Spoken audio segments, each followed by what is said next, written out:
इधर आ। तेरे को पता नहीं है इस इलाके में कितनी चोरियां होती हैं? अरे पता है ना भाई साहब, तभी तो इतना टाइट करके पकड़ के रखा है बॉस। अच्छा पता है, पर तेरे को ये नहीं पता होगा, अगर कोई बंदा टाइट करके फोन पकड़ ले तो धक्का मार के भी भाग सकता है।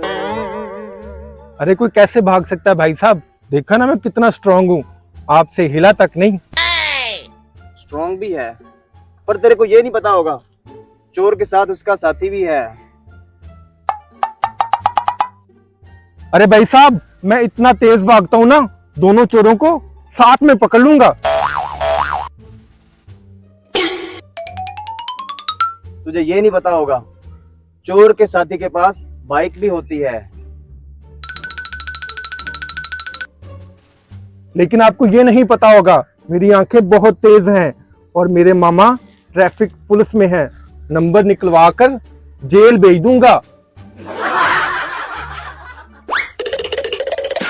अच्छा, वो देखो 25वें फ्लोर पे कबूतर दिख रहे हैं।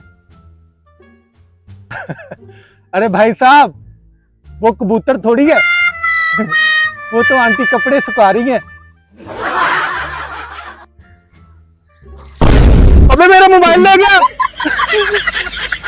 अबे साले, कबूतर दिखा के मेरा मोबाइल ले गया, किधर गया साला।